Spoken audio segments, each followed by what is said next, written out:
Bonjour, je suis Sandrine Rousseau. Pour une écologie radicale, à bas le patriarcat, ça commence. Bienvenue. Merci. On se dit tu, on se dit vous? Ah bah tu, avec plaisir. Ok, enchanté. On va refaire votre vie, c'est le principe de l'émission. Allez, on est parti. On est dans un beau studio, elle est belle la lumière là. Hein. Elle est magnifique. On change à chaque fois Elle pour est chaque rose invité, et tout. Ouais, rose et bleu. Ouais, ça fait un peu violet, c'est quand même la couleur du féminisme. Bon.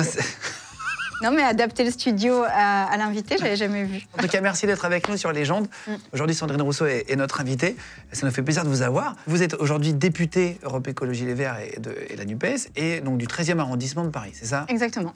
Et vous étiez candidate à la primaire de l'écologie aussi pour l'élection présidentielle en 2022. Tout à fait. On va en reparler. C'est la première fois que j'ai autant de fiches, je veux que vous le sachiez. C'est vrai? Ah oui, j'ai 34 fiches. C'est-à-dire que vraiment, en fait, on est là pour 3 heures. Donc, c'est une interview fleuve. Prenez une bonne tasse de café. Vous avez grandi, alors on va faire rapidement parce que c'est vrai que sinon on peut vraiment passer 3 heures au sens propre, à Nieul-sur-Mer en Charente, c'est ça, Charente-Maritime, dans une famille qui était à gauche, un père socialiste, mère syndicaliste, c'est ça. Vous parliez politique à la maison à l'époque ou c'est plus tard que vous êtes intéressé à ça? Mais carrément, ça n'arrêtait pas en fait. Et il y avait des débats politiques en permanence. Et je me souviens par exemple que pour l'élection de François Mitterrand, mes parents avaient mis une affiche en 4 mètres par 3 dans la cuisine de la tête de Mitterrand et moi je mangeais juste contre la tête de Mitterrand, comme ça, contre le mur. Ouais, non, on était à fond. Ouais. Et quand tu étais au collège ou au lycée, là on a reçu Louis Boyard, qui excellent. est député à 23 ans, si je ne dis pas de bêtises. Incroyable, incroyable Louis Boyard. Et voilà, il était là. Et est-ce que tu étais aussi militante très jeune ou c'est arrivé un petit peu plus tard ça? Non, pas aussi jeune que Louis, mais j'étais dans un syndicat étudiant quand j'étais étudiante qui s'appelait Chiche, qui était écologie alternative. Donc en fait, j'ai jamais changé de ligne. Mais ouais, après, j'ai toujours eu un esprit militant. De toute façon, on n'est pas dans une famille comme ça sans avoir un esprit militant, c'est impossible. Tes parents étaient contrôleurs des impôts? Oui, alors en plus, il y avait ça. Non mais... C'est-à-dire qu'en fait, ils étaient inspecteurs des impôts parce qu'ils s'étaient fixés comme mission d'aller prendre aux riches pour donner aux pauvres, quoi. Hein, grosso modo, c'était un peu ça, c'était les Robins des Bois. Donc, en fait, ça parlait de ça non-stop, et de ceux qui échappaient à l'impôt, et des plus riches, et des contrôles fiscaux qui finissaient à Bercy, et on n'en entendait plus jamais parler. Et en fait, c'était très marrant parce que du coup, je voyais de l'intérieur aussi ce que ça pouvait être, quand même, l'égalité devant l'impôt. Oui, c'est ça. Faut être de gauche pour être contrôleur des impôts. On fera un jeu après, gauche ou droite. J'avais fait avec François Hollande. Je sais pas, mais en tout cas, les miens étaient de gauche et inspecteur des impôts. Ouais. Et tu fais des petits boulots au début? Tu commences comment dans la vie professionnelle? J'ai fait des boulots dès 16 ans. J'ai travaillé dès 16 ans pendant toutes mes vacances, et j'ai travaillé pendant toutes mes vacances tout le temps et pendant mes études tout le temps. Ça, j'ai fait tout ce qui était possible. T'as connu la vraie vie en dehors de la politique? Ah oui, j'ai fait tout ce qui était possible comme boulot aussi. J'étais marchande de fromage sur des marchés, j'étais vendeuse de vêtements dans des grandes enseignes de fast fashion, j'étais même vendeuse en pharmacie, j'ai fait tout ce qui était possible d'être fait, colonies de vacances, enfin, j'ai tout. Ça veut dire quoi être de gauche aujourd'hui? C'est une vraie question que les jeunes se posent. Tu sais, quand tu regardes un peu, on a regardé sur les forums, et ça, qu'est-ce que ça veut dire être de gauche? Quand tu supportes pas l'inégalité, quand tu supportes pas l'injustice, quand tu te dis qu'il n'y a pas de raison qu'il y en ait qui soient super riches et d'autres super pauvres, quand tu penses que en fait l'école doit être publique, par exemple, parce que tout le monde doit y avoir accès de la même manière. Tout ça, c'est être de gauche, en fait. Et être écologiste, c'est en plus protéger la planète. Tu penses quoi de l'éducation nationale aujourd'hui? Tu parles de l'éducation. J'en pense pas beaucoup de bien. Je pense beaucoup de bien des profs qui font, pour beaucoup, un travail excellent. Pas tous, hein, non plus. On va pas. Mais il y en a qui se dévouent beaucoup, qui se donnent beaucoup. Mais la structure éducation nationale, c'est devenu une machine qui broie les élèves, qui broie les profs. Et puis, qui crée des inégalités. D'ailleurs, sur Paris, c'est une des villes où il y a le plus d'inégalités. Les plus riches vont dans certaines écoles, dans certains collèges, dans certains lycées, puis après vont dans certaines écoles, tandis que les pauvres font pas le même parcours. Et c'est un problème d'ailleurs parce que ils ne se croisent plus jamais. Donc, en fait, il y a des gens qui sont issus de milieux favorisés, de milieux riches, qui ne croisent plus jamais de pauvres, si ce n'est à leur service, en fait. Ça, c'est plus politique qu'au niveau des profs. Parce que les profs, les profs n'y peuvent rien de ça. Ça. Les profs, ils subissent ça et ils sont broyés eux-mêmes par la machine parce qu'aujourd'hui, un prof doit répondre à des consignes, doit faire des rapports, doit avoir des heures de présence qui n'ont aucun sens. Enfin, voilà, il y a des programmes qui changent dès que le ministre change, il y a des classes des programmes qui ne comprennent pas, des classes qui sont trop nombreuses, souvent aussi des locaux qui se dégradent, par exemple. Donc, en fait, être prof aujourd'hui, c'est quand même pas avoir un gros salaire, contrairement à ce que ça a été quand même dans le passé, où c'était mieux considéré. C'est être parmi les plus pauvres d'Europe. Être prof en France, c'est être un des plus pauvres d'Europe. Les profs sont pas assez payés du tout, ouais. Ah, mais pas du tout. Et puis surtout pas assez considérés. Donc en fait, des fois, ils font juste de la discipline, puis ils débitent des cours comme ça. Et... En fait, c'est un métier de passionné déjà, parce qu'il faut avoir envie de se lever, comme tu dis, parce que parfois, c'est pas facile. Tu as des conditions de travail qui sont difficiles, effectivement. Non, puis moi qui ai été prof, avant d'être députée, j'étais prof. Ah, t'étais prof aussi? J'étais prof à la fac, j'étais enseignante-chercheuse. Et quand il faut tenir à un amphi pendant 3 heures, alors bon, c'est à la fac, mais quand il faut tenir une classe pendant 1 heure, 2 heures, 3 heures, 6 heures par jour, ça demande une énergie de dingue. On se rend pas compte. On se rend pas compte. Mais c'est vraiment, on sort de là, on est épuisé, quoi. Donc, monter sur scène, en général, donc c'est comme monter sur une petite scène, mais c'est faux. Il n'y a que toi qui parle, quoi. En partie, donc tu es obligé d'envoyer comme un spectacle. Hein. Oui, puis si tu veux que les élèves accrochent, il faut que tu leur donnes de l'énergie. Oui. Il faut vraiment, les cours, c'est vraiment une transmission d'énergie plus que de savoir. Sinon, t'es soporifique et on t'écoute pas. En fait, on voit tout de suite un bon prof d'un mauvais prof en 3 minutes. Hein. Tu t'assois, tu le sais tout de suite. Hein. Il faut aller chercher ceux qui commencent derrière à s'endormir et tout. Il faut aller les chercher. Hein. Alors, pour ton parcours, en 2000, tu rejoins les Verts, 28 ans. Comment tu fais ce choix? Pour comprendre après, tu vois, c'est aussi intéressant, sachant que comme ton père était socialiste, pourquoi tu parles là-bas, toi? Alors, je suis allée à une réunion des jeunes socialistes. J'ai été absolument effrayée. C'est vrai, pourquoi? Mais parce que j'ai trouvé qu'ils étaient beaucoup trop sérieux pour leur âge, les jeunes socialistes à l'époque. Et donc, je suis allée chez les Verts, oui. Ah, c'est vrai. Ok. Parce que tu t'es plus retrouvée là-bas, finalement. Oui. Il y avait un espèce de truc un peu à la One Again, là, un peu jamais complètement organisé et jamais tout à fait désorganisé non plus, qui me convenait beaucoup mieux. Alors que les socialistes, c'était beaucoup plus, c'était plus rangé, oui. Ouais, d'accord. Moins fun. Ouais. C'est ça, en gros. Moi, il me fallait un truc un peu plus rock'n'roll. Et ton papa était maire, c'est ça? Oui, après, il a été maire. De Nieul-sur-Mer, un village de 5000 âmes. De 2001 à 2008. C'est intéressant de comprendre pour connaître tout le parcours, etc. Et en 2009, tu débutes en politique en rejoignant donc, Europe Écologie Les Verts. C'est là où tu deviens vraiment une professionnelle. Comment on peut... Je ne suis pas une professionnelle parce que j'ai toujours gardé mon boulot à côté. Alors là, je l'ai mis entre parenthèses, mais... Oui, où tu fais ça en tout cas à temps plein. Non, je fais pas ça. J'ai jamais fait ça à temps plein. C'est vrai? Ouais. Tu gardais ton boulot à côté? Ouais. À mi-temps, mais oui, je le gardais. C'est hyper important. Pourquoi? Pour garder un pied dans la réalité? Oui. Et puis surtout, pour pas avoir besoin de la politique pour manger, quoi. C'est ce que disait Louis Boyard quand il était venu. Il disait le problème, il était trop payé. Il disait, moi, je trouve que c'est beaucoup. Et le problème, c'est qu'il y a des gens qui sont là depuis 30 ans, qui sont complètement déconnectés, finalement, des vraies réalités, entre guillemets, puisqu'ils sont habitués. Après, tu prends une habitude, etc. Et qui n'ont plus de boulot dans le privé aussi. Et ça, c'est peut-être un problème aussi, c'est que la politique, ça devient un métier en France. Bah oui. Alors que dans plein d'autres pays, c'est quelque chose qu'on fait en plus quand on est chef d'entreprise ou quand on est dans un métier différent. On peut aussi être dans la politique sur des mandats particuliers. Oui, puis surtout, quand tu es élu, tu représentes des gens. Mais tu vois, tu les représentes pas à vie, en fait. Tu les représentes un temps. Voilà. Puis après, ils en choisissent un autre. Et c'est normal, c'est la démocratie et c'est comme ça. Et c'est bien. Toi, tu prends l'avion. On parle d'écologie à chaque fois. C'est un peu les sujets aussi. On parle de trottinettes. Les avions, c'est un sujet. Il y en a beaucoup qui mettent le doigt sur les jets privés de grands patrons. Toi, tu prends l'avion toujours. C'est quoi ton opinion là-dessus? Là, moi, j'irais bien faire vraiment un tour Vietnam, Cambodge, Thaïlande, enfin toute l'Indochine. En fait, j'aimerais bien me rendre sur place. Et en plus, moi, je suis élue du 13e arrondissement où il y a eu les vagues d'immigration d'Indochine qui sont arrivées dans le 13e arrondissement. Donc, c'est une culture qui est très, très présente. Enfin, c'est des cultures qui sont très, très présentes dans le 13e. J'aimerais vraiment aller voir sur place. Mais pour ça nécessite de prendre l'avion. Donc, je ne sais pas. Voilà. T'hésites encore, d'accord, tu me diras. J'hésite fortement parce que j'aimerais vraiment et en même temps, c'est mieux que j'y aille pas, quoi. Là, on parle d'avion, etc. Est-ce que ça coûte cher d'être écolo? Est-ce que ça demande plus de moyens de trier, de faire attention, de manger local, tu vois? Est-ce que ça coûte plus cher? Ah, pas du tout, au contraire, ça coûte beaucoup moins cher. Ah oui, beaucoup moins cher. Pourquoi? En fait, on s'habille quasiment plus. On s'habille quasiment... Tu t'achètes quand même beaucoup moins de fringues et beaucoup moins de vêtements, surtout issus de la fast fashion. Tu voyages moins en avion, donc tu pars en train ou des fois quand même en voiture, mais voilà. En fait, c'est moins de dépenses en viande, en tout ce qui est excessif et qui coûte cher, en fait. Ça dépend des trucs. Parce que, par exemple, si tu achètes un lave-vaisselle et que tu es écolo, tu vas prendre un lave-vaisselle qui dure longtemps, donc un truc réparable et tout. Donc, à l'achat, ça coûte plus cher, par exemple. Mais par contre, ça te dure beaucoup plus longtemps. Donc en fait, tu as des trucs comme ça d'investissement, puis après, ça dure beaucoup plus longtemps. Comment tu t'habilles? Tu dis, j'achète beaucoup moins de vêtements, etc. Je me suis adapté. Comment tu t'habilles, par exemple? Bah là, depuis que je suis députée, j'ai dû quand même un peu modifier les choses parce qu'il y a un règlement intérieur de l'Assemblée qui dit qu'on doit être habillé correctement et tout. Bon, donc ça, par exemple, je l'ai acheté en début de mandat.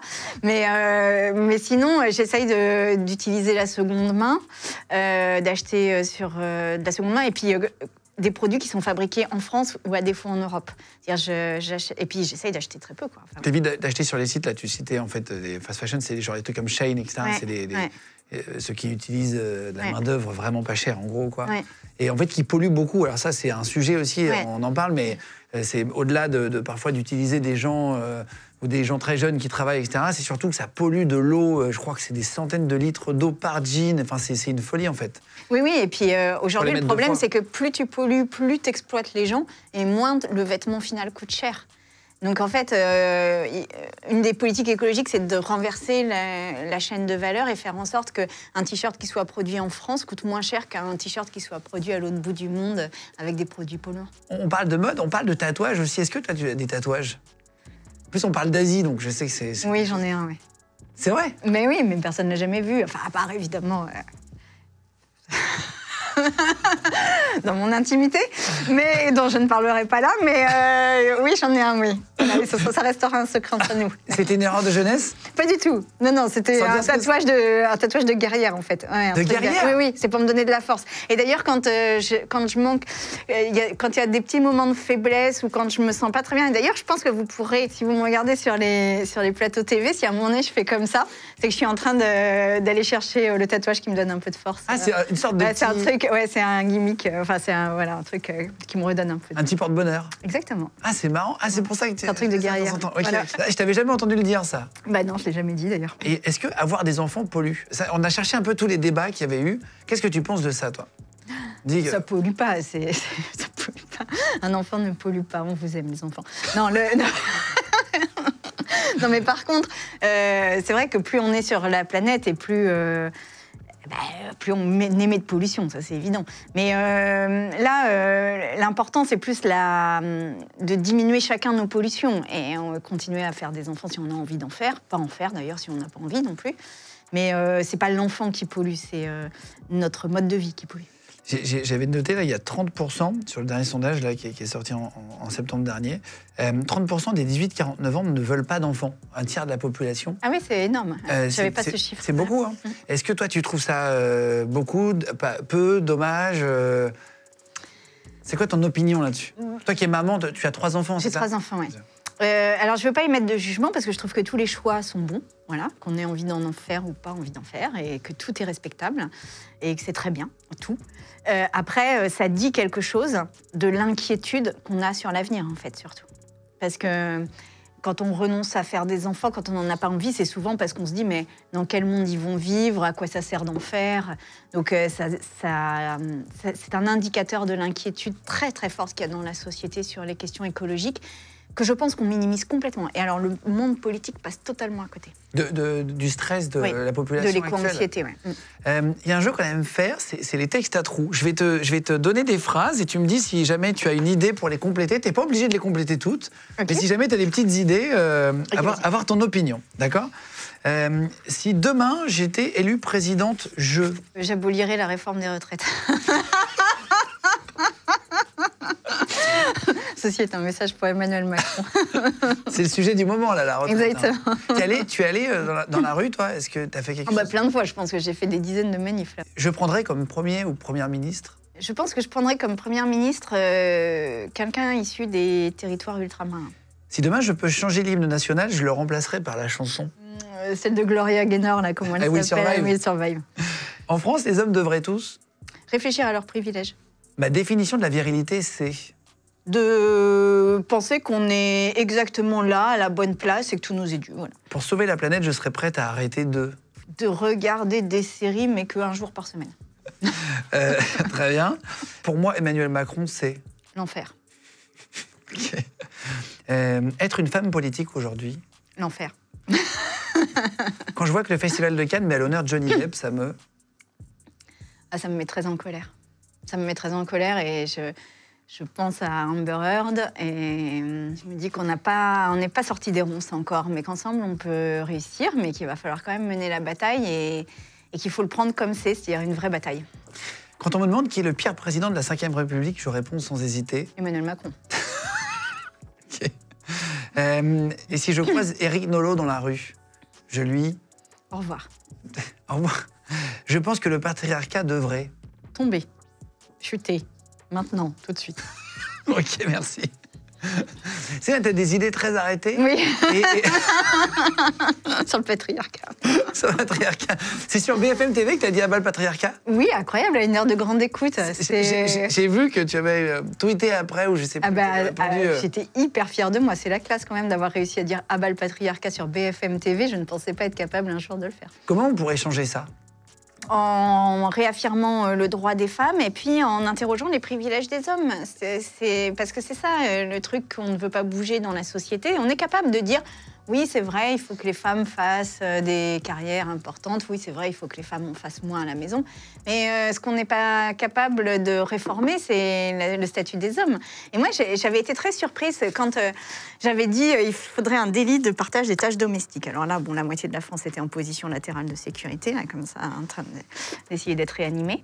Et en fait, j'avais reçu des milliers de messages de mecs qui me disaient « Mais jamais je passerai aspirateur, d'accord? Jamais, jamais, tu te tais, jamais je passerai aspirateur. » Et je me disais, en fait, ça se sait pas. C'est-à-dire que, en fait, ça veut dire que s'il n'y a pas de l'égalité femmes-hommes, c'est pas parce que les femmes sont de pauvres victimes fragiles, c'est parce que les hommes ne veulent pas renoncer à leurs privilèges. Et dans les privilèges, il y a d'en faire moins à la maison. Pour beaucoup d'hommes, pas pour tous, mais enfin quand même pour beaucoup. Tu crois que dans les couples modernes, c'est comme ça aussi? Ah oui, même dans la nouvelle génération. Ah oui, toutes les statistiques le montrent. Ouais. Ah, c'est vrai? Tu sais que depuis les années 1970, donc ça fait 50 ans, eh bien, les hommes ont progressé dans les tâches domestiques. Ils font 14 minutes de plus par semaine, soit 2 minutes de plus par jour. Donc tu vois la révolution, quoi. Ouais. En 50 ans, 2 minutes par jour. C'est quoi la plus grosse? Alors que les femmes font entre 8 et 10 heures de travail domestique gratuit, en plus que les hommes par semaine. Ok, entre 8 et 10 heures. Ouais, c'est une journée de travail en plus. Complètement gratuite par semaine. Et quelles que soient les tranches d'âge. Quelles que soient, même sur les jeunes. Quelles que soient les tranches d'âge. C'est quoi la plus grosse inégalité, pour parler des hommes et des femmes et tout, on parle d'égalité tout le temps, c'est quoi la plus grosse inégalité réellement? C'est les salaires? C'est à la maison? Je pense que c'est l'exposition aux violences. Et je pense que c'est vraiment le truc on sait qu'on est discriminé si on est... j'ai toujours l'habitude de dire, on sait qu'on est discriminé si on a peur dans la rue. C'est-à-dire, si t'as peur parce que t'es gay dans la rue de te faire frapper ou d'avoir un guet-apens, si t'as peur dans la rue parce que t'es noir et que tu vois un contrôle de police, par exemple, ou si t'as peur parce que t'es une femme et que tu te dis que t'es pas en sécurité, que ça soit vrai ou que ce soit pas vrai, ce sentiment-là, c'est un sentiment, en fait, de discriminer. T'as eu un call avec Arnaud Montebourg, oui, qui t'a mis très mal à l'aise. C'est vrai, cette histoire? Il t'appelle, il se trompe de Sandrine? Au téléphone, il critiquait ce qu'était devenu le féminisme, qui, selon lui, ne prenait pas la bonne voie. Bon. Et puis, au bout d'un moment, je lui dis, mais tu sais que je suis Sandrine Rousseau. Tu vas pas me parler de féminisme, quoi. Et là, il a eu un moment comme ça. Et donc, je sais pas s'il s'est trompé ou pas, mais il a eu un moment comme ça, puis il fait... Ah oui, non, mais on va parler de travail, je crois. Très bien. Et tu parles souvent des hommes déconstruits. On en parlait un petit peu avant aussi. Qu'est-ce que c'est un homme déconstruit, clairement, tu vois? C'est pas très clair. C'est un homme qui use jamais de sa position dominante, quoi. C'est un homme qui par exemple, qui prend conscience des choses. Moi, il y a un truc tout bête, par exemple, en réunion, où quand vous êtes...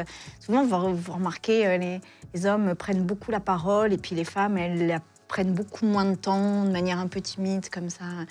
Et en fait, un homme déconstruit s'est dit, allez Jacqueline, on t'a pas entendu, là, vas-y, qu'est-ce que tu as à nous dire, parle-nous, et qui laisse la place, en fait.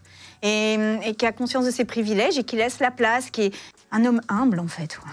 Il y a une nouvelle tendance sur TikTok, c'est les tradwives. Est-ce que tu as déjà vu? Mais non, c'est quoi ça? Les tradwives, c'est les femmes qui veulent revenir à une à faire la façon traditionnelle. Oui, à faire le pain soi-même, là. Exactement, à dire je fais mon gigot pour mon mari. Et ce film, etc., c'est une vraie explosion. Il y en a beaucoup aux États-Unis, en Allemagne, en Suède, au Danemark, dans tous ces pays-là. Et ça arrive en France, là. Les femmes qui c'est tradwife, le hashtag. Tu suis ça un peu, ce retour? Ça, c'est le backlash, ça s'appelle. C'est-à-dire, en fait, à chaque fois qu'il y a des avancées du féminisme, féminisme, il y a comme ça un retour en arrière. Et déjà, on l'avait vu après le féminisme des années 70. Dans les années 80, il y avait eu un retour comme ça de la femme au foyer, de la femme qui s'occupe bien de ses enfants et tout ça. Bon, bah là, on est en plein backlash. Mais on peut faire son pain, à condition que ça soit partagé, comme tout. Je vais te citer des noms, alors tu les connais pas forcément personnellement, mais tu vas me dire si d'après toi, ce sont des hommes déconstruits ou construits. Allez, vas-y. Jean-Claude Van Damme, est-ce qu'il a l'air d'être... Jean-Claude Van Damme. Jean-Claude Van Damme. Je dirais pas ça, spontanément quand même. Hein. Non, je dirais pas trop ça. Pas déconstruit? Ouais. Emmanuel Macron? Ah, pas du tout. Alors construit en béton armé, le mien. Pas du tout. Pas du tout déconstruit. Ah, pas du tout, mon Dieu.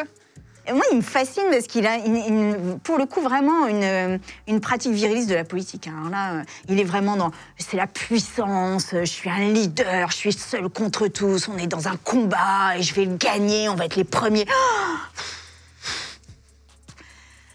mon Dieu. Omar Sy. Ah, je pense, oui, plus. Après, tu le connais peut-être pas. Ouais, je le connais pas vraiment, mais dans ses interventions et tout, j'ai l'impression, un peu plus. Bilal Hassani. Ah bah oui, je pense. C'est Jean voilà, Jean Dujardin. Non.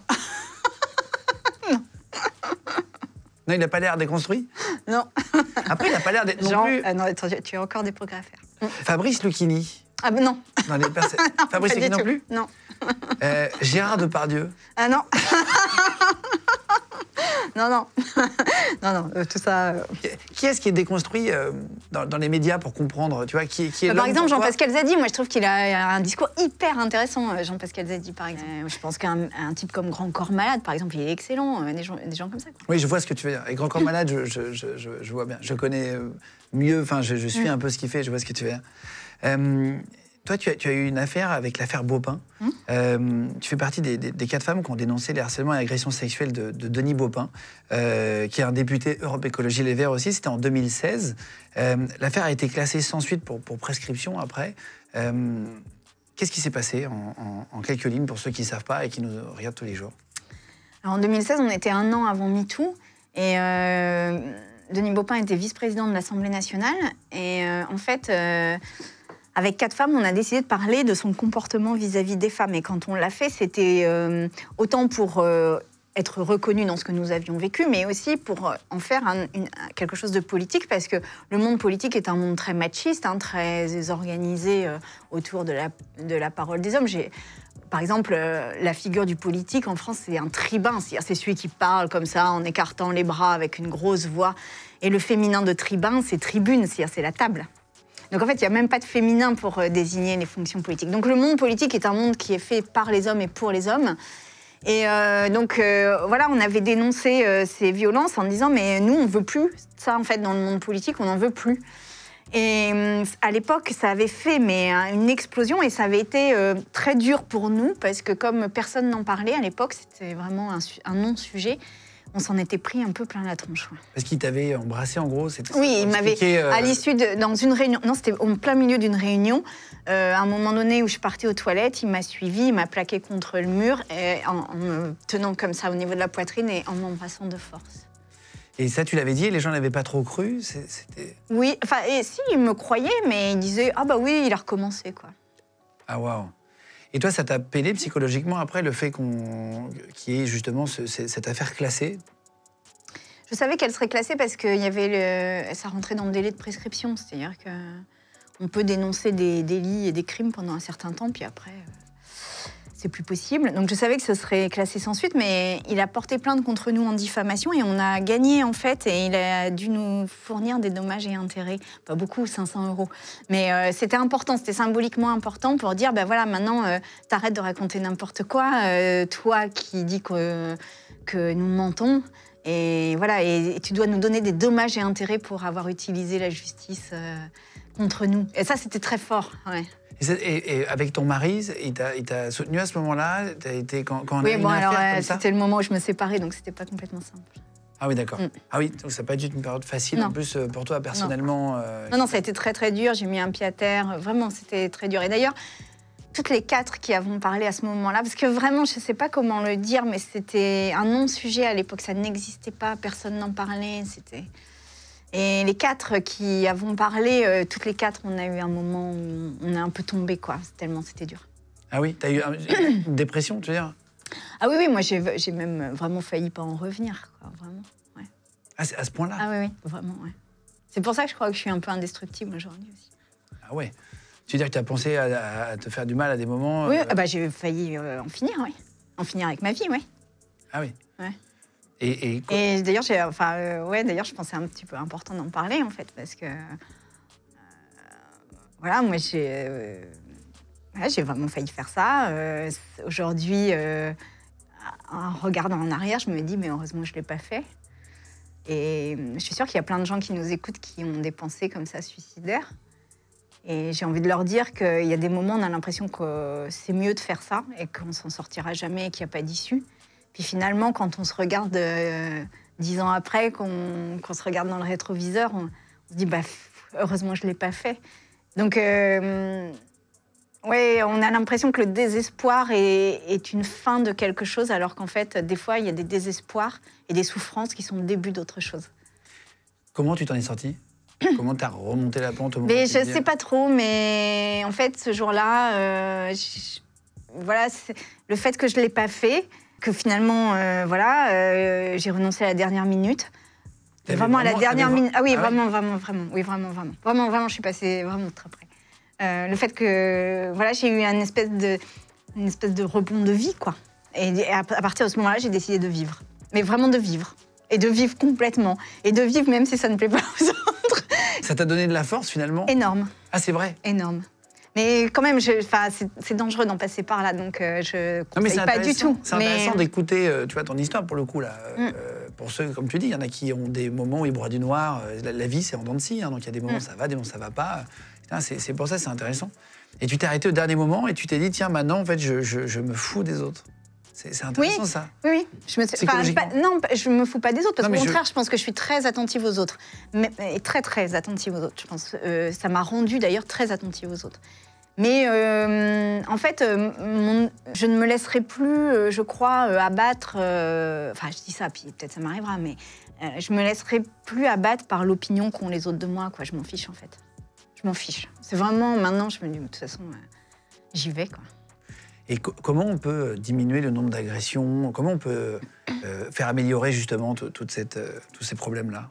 Déjà en faisant de la prévention, en rappelant que c'est interdit, que ce n'est pas des petites choses, qu'un viol, ce n'est pas une petite chose, que c'est un crime, que du harcèlement, ce n'est pas une petite chose, qu'une agression, ça, en fait, ce que ça fait chez les gens, c'est que ça détruit la confiance qu'on a en soi, l'estime qu'on a de soi.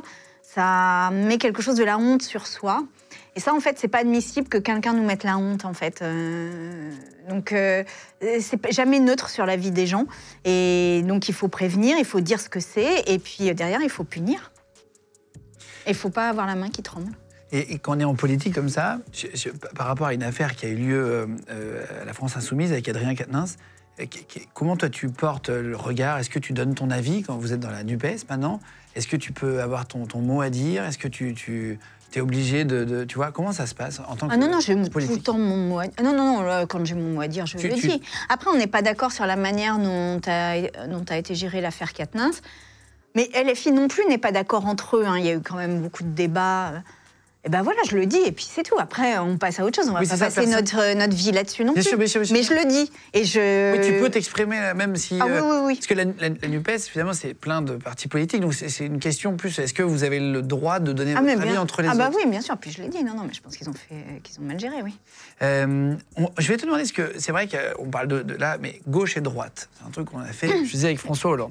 Je vais dire des choses et tu vas me dire si d'après toi, c'est de gauche ou plutôt de droite.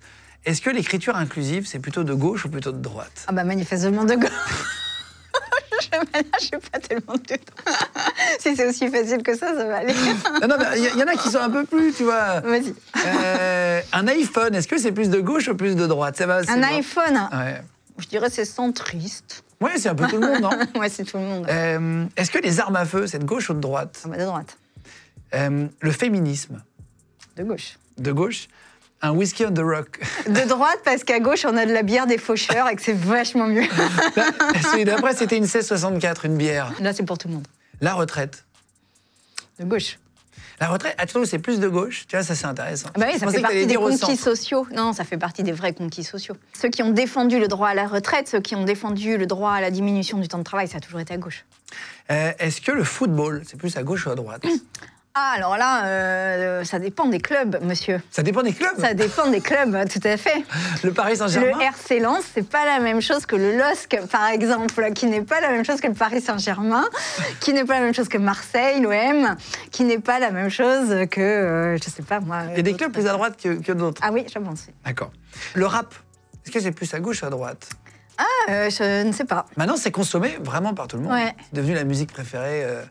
Bah, dans le rap, je trouve qu'il y a quand même un truc de revendication sociale, quoi, dans le rap, quand même. Oui. Donc je dirais plutôt à gauche. Une côte de bœuf au barbecue. De droite? Ah, mais... C'est spécialement pour toi qu'on l'a écrit celle-là. Bah, de droite. Et d'ailleurs, si vous... d'ultra droite. Est-ce que le Pentacourt, c'est plus de gauche ou de droite? Ah, mais ça n'est rien, ça n'existe pas. C'est interdit.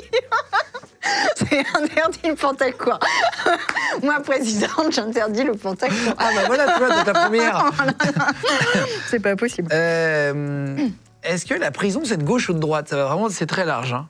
Ouais, la prison, il faut la réformer en tous les cas. Et la prison n'est pas la seule modalité possible de sanction. Est-ce que Sandrine Rousseau, c'est plus de gauche ou de droite? Archi-gauche.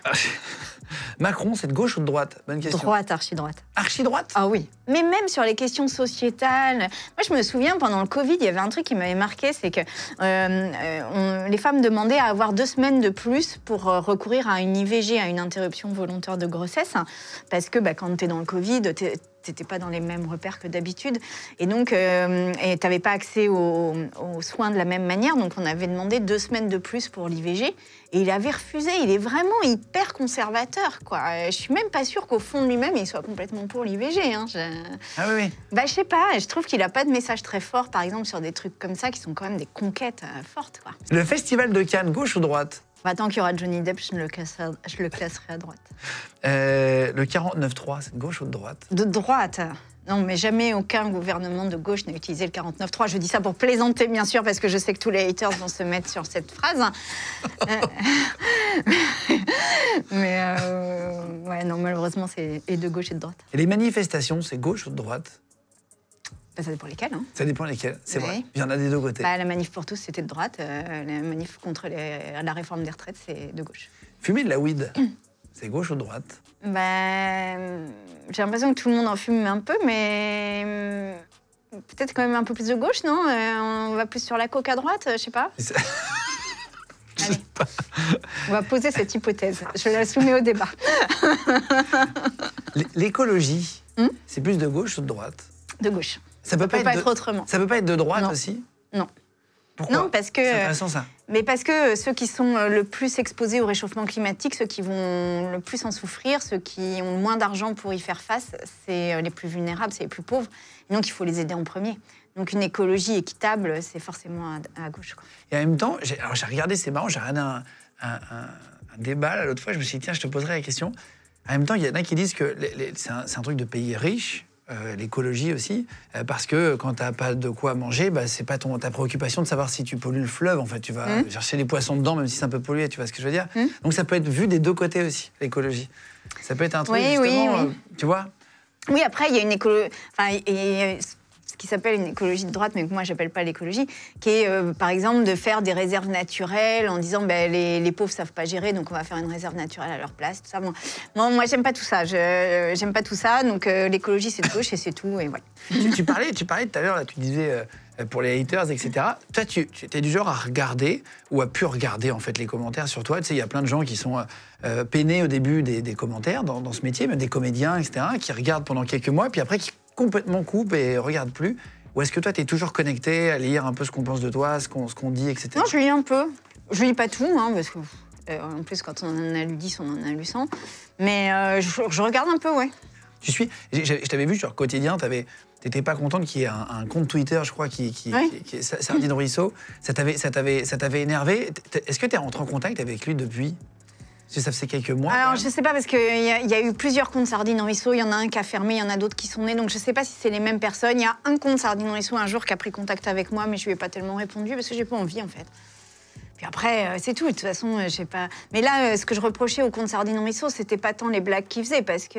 Enfin, si, il y a certaines blagues parce qu'elles étaient antisémites ou racistes, mais c'était surtout que c'était un compte de haters, en fait, et que donc, dès qu'il lançait un truc, après, derrière, il y avait des centaines de messages. Et d'ailleurs, là, j'en ai découvert un autre, là, ce matin, que je connaissais pas, qui s'appelle Surmulot News, qui m'a en ligne de mire avec Louis Boyard, j'ai vu. Et alors lui, il est plus malin que les autres parce qu'il m'a bloqué. Donc ce qui fait que je peux pas voir ses tweets. Donc en fait, je ne peux voir que des captures de ce qu'il fait. Bon voilà. Surmulot. Oui, mais alors j'ai vu qu'il avait Louis aussi en ligne de mire. Ah oui, Surmulot News. Non, mais drôle, le nom est drôle. Bah, ils se sont lâchés là, ouais. Ah ouais, c'est vrai. Mais ça, tu le vis plus mal? Maintenant, ça va mieux, entre guillemets. Ça dépend des jours. Il y a des jours où j'en ai vraiment rien à faire. Aujourd'hui, par exemple, ça me... Oui, c'est ça. Ça me passe au-dessus. Moi, il y a des jours où ça m'atteint un peu plus, mais globalement, je pense que je suis quand même assez résistante à ça. C'est mieux d'ailleurs, parce que vu ce que en politique, il faut être solide, de toute façon, non? Oui, puis moi, vraiment, je me reçois pas mal. Est-ce que parfois, tu fais exprès de dire quelque chose pour énerver, pour faire parler? Ça, oui. C'est vrai? Oui. Pour être invité sur un plateau, pour non, pouvoir discuter? non, pas pour être invité, mais pour énerver ceux qui me l'ont dit, ouais. Et hier ou avant-hier, il y a un député LR, les Républicains, donc de droite, qui a fait un espèce de tweet un peu rageux, comme ça, en disant « Ah, elle est passée à quotidien. » Et t'as répondu « Ça pue le seum, non ?» Ouais, c'est ça. C'est toi qui écris ça? Grosse vibe de seum. Ah bah oui, ça c'est moi, oui. C'est vrai? Ah bah mon équipe, ils sont en transe à chaque fois, ils me disent « Non, mais c'est pas possible, elle a encore tweeté. » Oui, oui. Oui, non, oui. Je savais pas, je pensais que c'était ton équipe qui tweetait. Ah non, c'est moi. Et toi qui découvrais le soir. Non, c'est eux qui m'ont. Non, c'est l'inverse. Parce que freine. Normalement, tu vois, dans les équipes de députés normales, c'est eux qui écrivent et c'est moi qui les engueule après en disant non, t'aurais pas dû écrire ça. Alors que nous, c'est l'inverse. C'est moi qui écris et c'est eux qui derrière. Tout à l'heure, on parlait de Macron et tout, et bon, tu disais, tu avais plein de désaccords avec lui. Est-ce qu'il y a des choses entre politiques où tu es d'accord? Mais ça devient un problème, c'est que je n'y arrive plus. Je n'y arrive plus. Vraiment, je n'y arrive plus. Je suis arrivée à un point de non-retour vis-à-vis de lui. Il s'est trop foutu de nous, il nous a trop menti, il a trop affirmé des choses, puis il fait le contraire. Et puis, il a trop un truc avec les manches retroussées de cow-boy comme ça. Moi, ça ne m'intéresse pas du tout, du tout. Pas du tout. Il avait je crois qu'il avait, dans son programme, en tout cas, il parlait de légaliser l'euthanasie. Oui, mais par exemple, ça, tu vois, il est en train de revenir là-dessus, quoi. Et ça, tu trouvais ça bien à l'époque? Enfin, on ne sait pas, mais a priori, il va encore être modéré là-dessus. Parce que, en fait, j'avais noté que c'était un sujet qui touchait particulièrement par rapport à ta maman, oui. Qui avait fait une tentative qui s'est suicidée, c'était il y a presque 10 ans maintenant, en prenant un cocktail de médicaments. Et je ne savais pas si c'était un combat que tu avais, toi, justement pour légaliser l'euthanasie. Qu'est-ce que tu en penses aujourd'hui? Moi, je pense qu'il faut légaliser l'euthanasie et le suicide assisté dans des conditions médicales très strictes, hein, pas pour tout le monde évidemment, mais dans des conditions médicales très strictes. Et je pense que si les gens ne veulent pas souffrir jusqu'au dernier jour, on doit pouvoir leur laisser le droit de partir avant et de le faire dans de bonnes conditions. Moi, c'est ça qui m'a vraiment frappée dans l'histoire de ma mère, c'est que elle n'a même pas eu le temps de nous dire je t'aime, merci, au revoir à mon frère et moi. Donc, mourir après une longue maladie qui était le cancer, contre lequel elle s'est battue hyper courageusement, et avoir même pas le temps de dire au revoir à ceux qu'elle aime, ni mon père, ni mon frère, ni moi, quel gâchis, quoi. Ouais. Quel gâchis. Oui, ça aurait été mieux avec un suicide légal. Exactement. Si on avait eu le suicide assisté, elle nous aurait appelé le jour, elle aurait dit je le fais tel jour. Et je vous embrasse avant, et puis voilà. Moi, j'aurais juste aimé qu'elle m'embrasse, en fait. Ouais, avant. Et ça me manque encore aujourd'hui. 10 ans après, ça me manque toujours ce baiser que j'ai pas eu, ce bisou de maman, quoi, avant de partir. Parce qu'elle a choisi de partir sans vous prévenir, pas vous faire de mal? Oui, en fait, elle a attendu que j'arrive chez elle, parce que je devais venir la voir. Puis pendant que mon père venait me chercher à la gare, elle a avalé des médocs. Et quand on est arrivé à la maison, elle était déjà inconsciente. Donc en fait, je ne l'ai pas vue consciente. Ah oui, tu n'as pas eu le moment voilà, donc, d'au revoir. J'ai pas eu le moment d'au revoir, j'ai pas eu de bisous, j'ai pas eu juste ma fille, même ma fille, quoi. Même un petit mot comme ça. Et donc on avait un petit bout de papier sur la table disant je voulais pas que ton père soit seul, mais c'était un mot organisationnel, c'était un mot de quelqu'un qui part un peu en catimini, alors qu'en fait... elle a choisi sa manière de mourir et que je respecte absolument son choix et sa dignité. Et juste ce qui me manque mais vraiment beaucoup, même 10 ans après et même à 51 ans aujourd'hui, c'est ce mot d'amour d'une maman à sa fille avant de mourir, quoi. Ouais. Donc c'est un vrai combat. Tu penses que ça sera légalisé un jour? Oui, je pense, parce qu'il y a vraiment une majorité de la population qui le veut. Puis ça n'enlève pas de droit à ceux qui n'en veulent pas. Hein. Moi, c'est surtout ça, c'est que si vous ne voulez pas y avoir recours, il n'y a aucun problème, vraiment. Mais par contre, si on veut y avoir recours, c'est bien de l'avoir. Est-ce que toi, tu suis un peu tout ce qui sort sur les médias, sur toi? Tu regardes les émissions quand ça parle de toi? Est-ce qu'on te fait un compte-rendu avec ton équipe, te dit, tiens, il y a une émission qui a parlé de toi? Est-ce qu'il y a une série, il y a un personnage, etc. Est-ce qu'on te tient au courant? Un peu, mais pas de tout, parce que des fois... je sais pas, moi, il y a, par exemple, comment il s'appelle, là, sur CNews, Pascal Praud, par exemple, qui fait une envolée lyrique sur moi. Là, je le vois pas forcément, parce que moi, je suis pas sur CNews. Donc, il y a plein de trucs qui m'échappent, comme ça, que je vois pas. On te dit après, parfois, etc. Des fois, ça m'arrive, mais tu vois, sur Mulot News, par exemple, je l'avais pas vu. J'ai mis un mois à le voir, quoi. Donc... en janvier 2023, il y a une série qui s'appelle En Place, qui est sortie, dans laquelle il y a un animateur de MJC qui devient candidat à l'élection présidentielle, et il y a Marina Foïs qui joue une écoféministe qui est clairement inspirée par toi, son personnage. Ça, tu l'as vu, par exemple?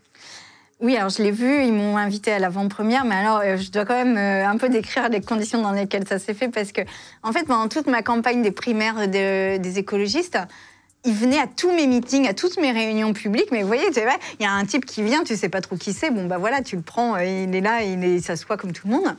Puis à la fin de la primaire, mais à la fin, ils sont venus me voir en me disant... En fait, on s'inspire un peu de votre manière de faire de la politique pour créer un personnage de fiction.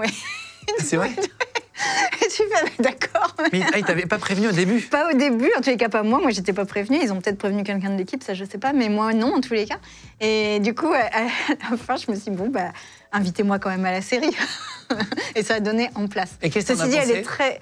moi, j'ai beaucoup aimé En Place, beaucoup. Et notamment, ce que j'ai beaucoup aimé dans En Place, c'est la manière dont Jean-Pascal Zedy, mais aussi tous les écrivains et écrivaines de cette série, arrivaient à parler des choses avec beaucoup de finesse. Des discriminations, du racisme, de la présidentielle, de la politique, tout ça avec beaucoup de finesse. Et vraiment une intelligence incroyable. Donc, ouais, j'ai beaucoup aimé. Et t'as un toc avant... Même si j'ai quelques trucs à dire sur le personnage de Marina Foïs, qui quand même... Qu'est-ce qui t'a énervé, par exemple? C'est drôle, c'est un truc marrant. Non, elle m'a fait rire, mais quand, je sais pas, quand elle ramasse les poubelles, quand elle va chercher, par exemple, des choses dans les poubelles pour s'habiller, bon, alors non, quand même, la Marina, bon, on peut faire de la seconde main, mais aller chercher dans les poubelles, là, c'est un peu trop, quand même. Donc là, c'est plutôt sympa, une série comme ça, c'est marrant d'avoir son personnage. Est-ce que tu suis quand il y a des livres comme Éric Nolot qui écrit un livre sur toi? Est-ce que tu le lis? Est-ce que tu peux avoir accès au livre en avance par la maison d'édition qui te contacte? Comment ça se passe quand il y a un livre qui est écrit sur soi? Alors ça dépend, il y a des... Parce qu'il y en a eu plusieurs, déjà. Il y en a qui me l'ont envoyé. Pour Nolot, je ne l'ai pas reçu. Mais non, je ne vais pas le lire. Non, tu l'as pas lu? Oh non. Tu fais pas lire un avocat, par exemple, pour savoir ce qu'il y a à l'intérieur, non? Je passe pas d'énergie ou de temps sur des trucs comme ça, non. Je peux te lire 2-3 extraits? Juste, mais tu me dis ce que... Non, mais juste, tu me dis ce que t'en penses. Et dit, il y a du taliban en Sandrine Rousseau, il y a du fanatisme islamiste dans cette rage de détruire toute trace de ce qui existait antérieurement au nouveau culte. Ça a été repris, j'ai vu dans pas mal d'articles, etc. Il en a parlé, je crois, à la télé. Il a quelque chose contre toi en particulier? Vous êtes je l'ai croisé une fois dans ma vie. Je crois qu'on a dû échanger 2 phrases. Vous vous connaissiez pas du tout? Ah, mais pas du tout. Pas du tout. Ok. Il n'y a pas eu d'antécédent personnel. Et pourquoi il fait ça? Il faut lui poser la question à lui. Il dit car Sandrine Rousseau est depuis sa toute petite première apparition sur les écrans une créature façonnée par et pour les médias, le double pixelisé d'un être introuvable. T'as jamais eu envie de lui répondre, même sur Twitter, d'envoyer, je sais pas, non, mais je passe pas de temps là-dessus. Moi, j'ai autre chose à faire. J'ai autre chose à faire. Et est-ce que tu acceptes, en tant que personnalité politique aujourd'hui, d'avoir des livres sur toi, ou c'est un truc qui est vraiment... ah non, bien sûr. Écrivez tous les livres que vous voulez, hein, pas de problème. Si ça vous occupe. On va le recevoir. J'ai l'impression que votre vie est un peu triste, mais si ça vous occupe, pas de problème, écrivez. Et alors là, on parlait de Twitter, on parle de Twitter, des haters, etc. Mais j'ai vu que tu avais défendu Magali Berda, oui. Qui était attaquée par rapport à ce qu'elle a fait professionnellement, on va dire. Elle est attaquée aussi personnellement, etc. Tu l'as défendue. Est-ce que tu as eu des soucis avec ça, après? Non, alors, bon, déjà, je dois dire que le modèle économique dans lequel s'inscrit Magali Berda, je le cautionne en rien. Enfin, je veux dire, ça m'intéresse même pas, quoi. Vraiment, c'est hors de ma zone. Aucun intérêt là-dessus. Par contre, ce qui a plus attiré mon attention, c'est le harcèlement dont elle fait l'objet, personnellement, sur son physique, sur ses enfants, sur sa religion, Et ça, c'est inadmissible. Et ça, c'est vraiment inadmissible. Et donc, oui, je l'ai défendu. À chaque fois, j'ai eu quelques remarques, mais pas tant que ça, en fait. Pas tant que ça. Ah, c'est vrai ? Ouais. Et il faut que ça s'arrête, là, ce harcèlement. Parce que quelles étaient ses activités économiques, elle ne mérite pas ça, quoi. Là, ça fait longtemps qu'elle est attaquée. Ça doit faire pas loin d'un an. Ah non, puis c'est vraiment du très, très lourd. Hein. Ce qu'elle vit est très, très lourd. Tu l'as rencontrée personnellement ? Oui, je l'ai rencontrée. Je l'ai vue 2 fois. Oui, non, c'est inadmissible. C'est inhumain. Parce qu'elle est vraiment touchée personnellement par ça. Elle le dit dans des messages. Mais c'est plus que ça. La dernière fois que je l'ai vue, elle avait eu sa voiture qui était dégradée. La fois d'avant, elle avait ses enfants le nom de l'école avait été diffusé. Enfin, je veux dire, non, c'est pas possible de faire. C'est pas possible. Quand ça touche aux enfants, c'est encore un. C'est pas possible. Et on allait voir ton compte Instagram. Alors, ça m'amuse à regarder un petit peu. Je me lâche un peu plus sur Insta normalement que sur Twitter. Non, on a vu que tu suivais Mbappé, Griezmann, un peu fan de foot, Cristiano Ronaldo, les BG. Non, ils vont être contents. Tout ça, c'est marketing, c'est pour le public ou t'aimes un peu le foot et ça te fait un peu marrer quand même de regarder les matchs? Ni l'un ni l'autre, c'est ni pour le public, ni parce que j'aime spécialement le foot. Bon, déjà, j'ai des enfants qui sont fans de foot, donc c'est un peu aussi pour parler avec eux. Mais d'une manière générale, c'est pour sentir les choses, en fait. Parce que moi, j'ai besoin de sentir les choses et ça fait partie des choses que j'ai besoin de sentir. Tu suis aussi, alors ça c'est marrant, Kim Kardashian, Nabila et Kylie Jenner. Oui, tout à fait. Un petit peu fan de télé-réalité. Sandrine dans les anges, l'année prochaine. À chaque fois, je suis éberluée. À chaque fois, je me dis, mais comment c'est possible de faire des posts pareils? Voilà, non, mais ça me permet de comprendre des choses que sinon, je ne verrais pas du tout. Et du coup, je pense que je passerais à côté de quelque chose qui se passe dans la société. Et en fait, j'ai besoin de comprendre ça aussi, même pour parler aux gens qui trouvent que c'est super, etc. Et il faut que j'arrive à trouver des angles pour aller les chercher aussi. Donc, en fait, voilà, ça me permet de mieux comprendre un peu le monde. De suivre puis de comprendre ce qui génère des émotions chez les autres, quoi, pour essayer d'être toujours dans le juste, en fait. Il y a un truc qui génère des émotions, c'est une fille qui dit « elle pleut ». C'est bonne, éventuellement, et c'est parfaite. C'est Tiffany. Tiffany, exactement. Sur le crayon, elle faisait on les embrasse d'ailleurs, elle faisait une interview. Ça fait vachement réagir les gens en commentaire, etc. T'en penses quoi, toi? Est-ce que c'est une bonne idée pour le féminisme? Est-ce que c'est too much? Est-ce que ça sert à rien? Mais j'adore son travail à Tiffany parce qu'en fait, ce qu'elle fait, elle féminise tout. En fait, la langue française est masculinisée. C'est-à-dire, en fait, le masculin l'emporte sur le féminin et on dit tout au masculin. Et en fait, elle fait l'inverse pour voir ce que ça provoque chez les gens. Et pour qu'ils prennent conscience, du coup, du biais qu'il y a dans la langue française. C'est hyper intéressant. C'est de l'humour, tu penses? Genre, mais bien sûr. Elle parle pas à sa mère à Noël, tiens, elle dit pas elle pleut ou elle fait beau. Elle parle normalement, c'est juste pour le... Il y a des moments où elle parle normalement, parce que pour la connaître vraiment très bien, il y a des moments où elle parle normalement, puis il y a des moments où elle fait ça pour s'entraîner aussi, pour que dans ses spectacles, ce soit usuel, quoi. Et moi, je trouve que c'est une démarche assez intéressante, parce que le fait que ça provoque des choses chez les gens, ça veut dire qu'elle va toucher un point qui était inconscient, quoi. Les gens n'avaient pas réfléchi à ça. Alors évidemment, le premier réflexe, c'est de se mettre en colère, puis après on réfléchit. Et alors, c'est comme quand tu as tweeté à bas le patriarcat, ou tu as tweeté par rapport à BFM, etc. Ça, c'est fait exprès pour faire réagir. C'est ce que tu me disais tout à l'heure. C'est juste pour que ça fasse parler. Tu penses qu'en faisant des coups comme ça fait parler, ça fait un peu avancer les idées? Oui, je pense que ça fait avancer les idées. Dire à bas le patriarcat, 1 heure de grande écoute, je suis pas sûre qu'on l'ait souvent entendu. Et donc, ça veut dire que ce combat dans la société existe. Et c'est important qu'il soit présent aussi dans les médias mainstream. C'est comme ton débat sur la côte de bœuf, on l'a entendu nulle part ailleurs. Exactement. Ça, c'est fait exprès parce que tu sais que ça va faire parler aussi. C'est ça? Mais c'est pas... parce que quand tu dis faire parler, on a l'impression que je cherche à aller dans les plateaux télé. Mais non, en fait, à faire discuter, à faire réfléchir. Oui, à faire réfléchir. Je me suis mal exprimé. Bien sûr, oui. C'est ça que je voulais dire en plus. Et alors, sur les réseaux, on parlait des haters. On le fait avec une grosse partie de nos invités. On prend des tweets et on les donne à lire. Est-ce que tu veux en lire quelques-uns? Vas-y. C'est des trucs absolument nuls, hein, qui n'ont aucun intérêt. J'imagine bien. Enfin, vas-y. Déjà, c'est pas un débat qui va nous faire progresser d'un millimètre. C'est juste des trucs bêtes et méchants, d'accord? Tiens, alors, premier tweet. Est-ce que parfois tu vois ce genre de truc? Alors, Rousseau, sorcière, reptilien. Oh, vous auriez quand même pu mettre reptilienne, quoi. Enfin, un minimum d'effort, s'il vous plaît. C'est-à-dire que si vraiment vous faites ça, allez jusqu'au bout de la démarche, quoi. Donc non, celui-là, je ne l'avais pas vu, je ne le connaissais pas, celui-là. Le deuxième, c'est une réponse à un tweet, à un de tes tweets, justement. Il faut signaler à Sandrine Rousseau qu'une folle se fait passer pour elle sur Twitter et débite des conneries. Alors ça, c'est un truc que je reçois énormément, qu'on me fasse passer pour folle. C'est-à-dire, on dit de moi que je suis folle.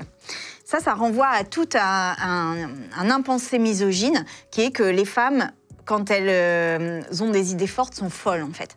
Et ça, on me renvoie beaucoup le truc de la folie, ce qu'on renvoie beaucoup moins aux hommes politiques, dont on dit beaucoup moins qu'ils sont fous. Tu vois, ce terme de fou, d'hystérique, etc., c'est des trucs qui sont vraiment féminins.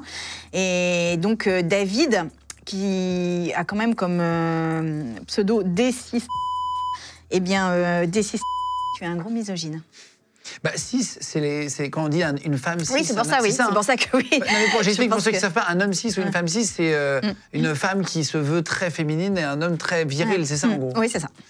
Très bien. Après, il y a une photo. De chez Hermès, alors pas du tout. Merci à Sandrine Rousseau pour son support à l'économie française avec sa cape-cote de chez Hermès. Non, alors c'est pas du tout une Hermès. Ceci dit, c'est une belle montre que j'ai eue pour la naissance de ma première fille il y a 23 ans, que je n'ai jamais quittée.